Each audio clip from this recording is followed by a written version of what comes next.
Good morning.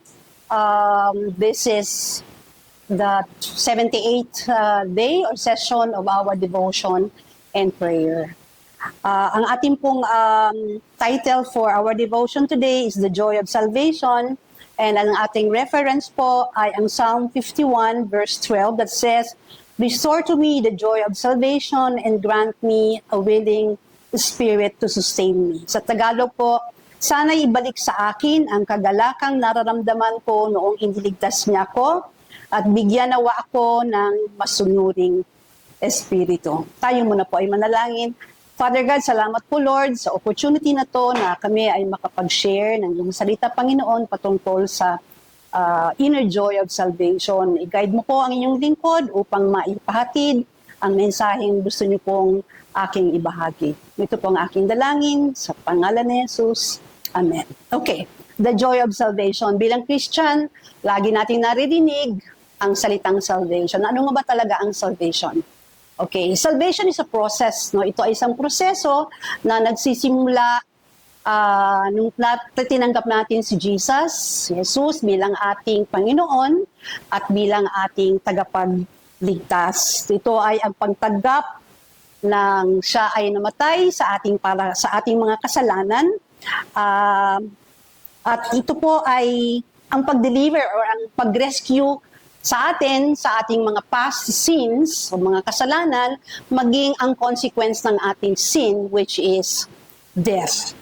At dahil tinanggap na natin si Jesus bilang ating personal Savior, ito ay nanganguluga na makikita dapat sa atin ang pagbabago sa ating buhay, maging ang paglago natin sa ating buhay bilang Kristiyano, of becoming more like our Savior, who is Jesus Christ. Personally, ako po ay nakatanggap at nakakilala sa Panginoon nang ako po ay estudyante pa sa college. Na-accept ko siya bilang Panginoon for who He is and for what He has done, which is ang pagkamatay niya sa Kalbaryo para sa aking kasalanan. And I always pray na sana po yung joy na yan na aking naramdaman nung tinanggap ko siya ay laging manatili sa aking buhay. Yung pong salvation ay pag nandyan na po yan at tayo naging part na ng family ng Panginoon, hindi na po siya mawawala. But the joy of salvation, ito yung nawawala sa atin kung tayo ay nagkakasala. So I always pray na dapat po ay nandoon naka-restore sa akin yung joy of salvation. Sa anong paraan po, I ask God to allow me to see how He works into my life. Ito po yung hindi ko ma-take for granted, the blessings and the graces daily na aking nararanasan. Ano po yung mga daily graces and blessings? Ito po yung strength na aking nararamdaman upang ma-overcome po yung mga challenges sa araw-araw. Pangalawa po ay yung peace na aking nararamdaman sa ating mga struggles everyday. Na maramdaman ko po yung pagyakap sa akin ng Panginoon upang meron po akong kapayapaan. Ito po yung bilang Kristiyano na isang tunay na blessing sa atin, yung inner joy na in spite of any circumstances and any condition, nandoon pa rin po yung joy kapag tayo ay may blessings, when we are bereaved, when we are gladdened, when we are saddened, nandoon Panginoon.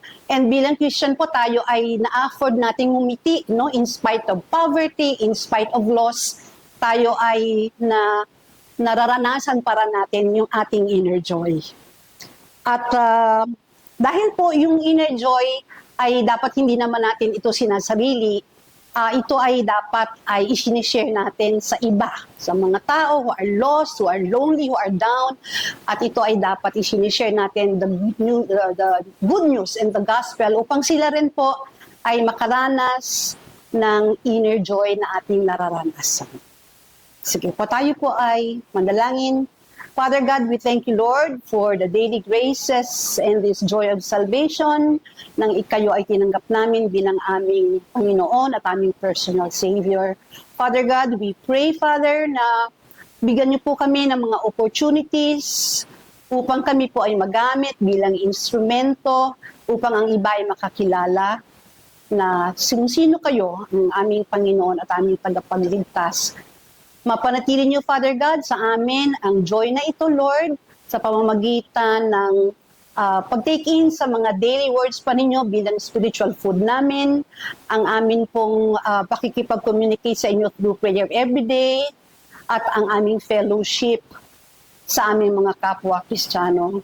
Panginoon, bigyan mo po kami, Lord, ng kalakasan, ng loob or ng boldness upang i-share sa iba ang kung sino kayo, Panginoon, at ang iyong salita at iyong salvation upang sila rin po ay maka-enjoy at makaranas ng inner joy na amin po nararamdaman. Ito po ang aming dalangin sa tanging pangalan ni Jesus. Amen. Okay, salamat po sa oras na inyong spend sa pakikinig ng ating devotion, and we welcome you for tomorrow's daily devotion po. Thank you so much and God bless us all.